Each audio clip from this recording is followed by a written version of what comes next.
Hi guys and girls, I'm Obsidian Ant and welcome back to Elite Dangerous. I'm out here today in the search for some old geysers. Or geysers, as many people so eloquently like to call them. This here is Persephone, one of the latest planets to be added into the solar system. Now, what's interesting about this planet is not only does it have active volcanism, water geysers in this case, but it's also the planet itself that is very interesting indeed.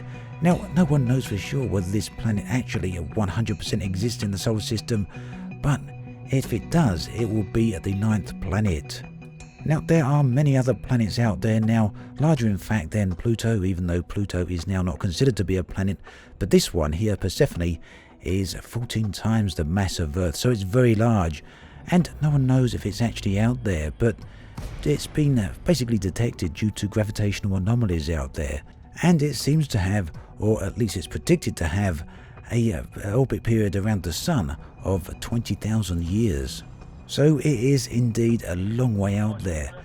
There's, like I say, a number of other planets out there between Pluto and Persephone as well, many of which Frontier have now added in, and we'll take a look at them in an upcoming video. For now though, I want to see what the geysers we can find out here. There is a whole lot of them put into the game, not just one type, but there are many types, and there's a list that was put together by a developer from Frontier, and I'll link that in the video description. Now, he did say that he can't confirm that all of them are in the game, or if they are, he can't confirm that they're even reachable. But the list contains 13 geysers, and these include water magma, sulfur dioxide magma, ammonia magma, methane magma, nitrogen magma, silicon magma, and in fact a whole load more. Unfortunately, I didn't have any luck in finding any of these on Persephone here, so I flew back up, flew around to the other side of the planet and come back down again. I found this point of interest, which upon contact with the POI started to shrink, and from what I understand, this can sometimes be an indication that you might be near a geological structure of some type, but I did mess up. Now, the gravity here you might notice is fairly high, and I'm not that good with the Type 9. Trying to turn it here and maneuver it around turned out to be a little bit more tricky than I was intending it to be. So I did deploy the fighter, and once you're out in the fighter, the points of interest no longer show up, but I did try and skim around the surface here, trying to locate whatever this POI contained. Unfortunately though, I never actually managed to find out whatever that was. So next up was to leave the solar system here and jump into my character, my account, right on the opposite side of the galaxy. This is coming on for the edge near Beagle Point, around about 5,000 light years or so away from there. And I found a few volcanic active planets here. This one, as you can see, is an icy body, and I spent quite a long time scouring this, searching over it to see what type of geological features would be here. But these things are turning out to be very difficult to find. A few people have managed to locate some, most of them in the solar system. But, well, some of those are only very small. The very large ones haven't really been found yet.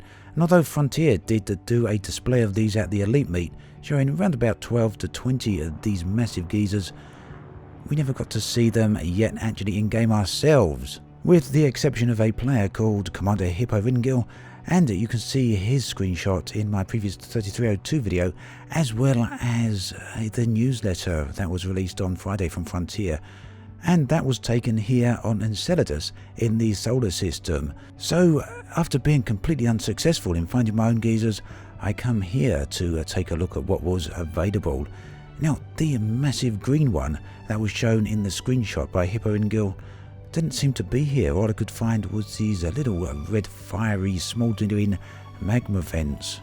But I've got to admit that they do look rather nice, even still. But there does seem to be a few rendering issues here. This is the same rendering issue that has affected rocks and boulders right near the start. And that's when you're on the darker side of the planets, when the sun's out of the way, when there's not very good light in here.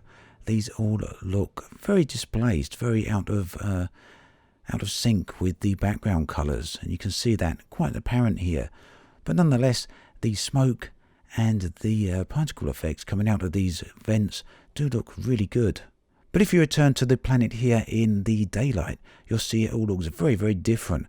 Gone are the brown colours, replaced by this icy blue-white, and they look absolutely gorgeous.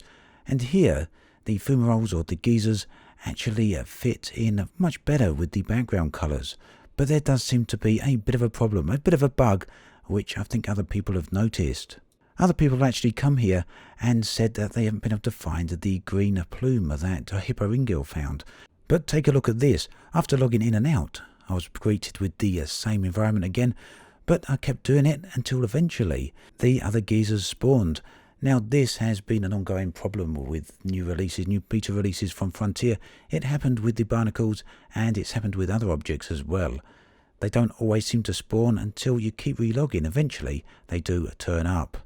But what I found also, and this isn't a bug, this is down to the fact of how geysers actually work, is that some of them aren't active all of the time, and they're only active during either certain daylight periods, certain heat periods, or when a certain amount of pressure has built up underneath them or inside of them. So I wasn't able to find the green one that Hippo ringgill found, but I did come across this rather gorgeous water looking one. Now this is nowhere near the height of the ones that Frontier showed off at the Elite Meet, but we'll see why that is in a minute. Here you can see it's a lot higher than the fiery ones in the background, but it's still not that high. But over time it slowly builds up in pressure and the plume gets larger and larger, eventually venting quite high up into the air. Now it still doesn't get anywhere near as high as I'd actually like to see, but we can see now that it actually is possible to find these things, and all you might need to do so is to find a field like this one and just hang out for a while to see what happens. After all, Old Faithful in Yellowstone Park isn't spewing out all the time, but there are some geological mechanics that cause it to occur like clockwork, and I think over time we might be able to figure out how each of these are working. And that means that Frontier have put a lot of effort into these to ensure that they act realistically. And there you can see it's now died down to almost nothing. So the fact that the geysers aren't spewing all the time, and the fact that sometimes they aren't even spawning, may go a long way to explain why many people haven't been able to find them. Nearby was another surprising find. This seems to be a crystalline structure of some type, and in fact when I was back in my vehicle and scanned this, it came up as crystal needles or crystalline needles. We'll see that in a moment, and they come in a variety of forms. And Frontier have actually shown some images of these that aren't available publicly that show these crystalline structures being almost the height of trees in a smaller wooded type area. Looking at the nav panel there, there's a search area. It's coming up as shelter. I didn't know what that was. I didn't have the time to go and check it out just yet, but it's something I will go and have a look at sometime a bit later. And looking right here, you can see these are needle crystals, and there's crystalline fragments as well in the area.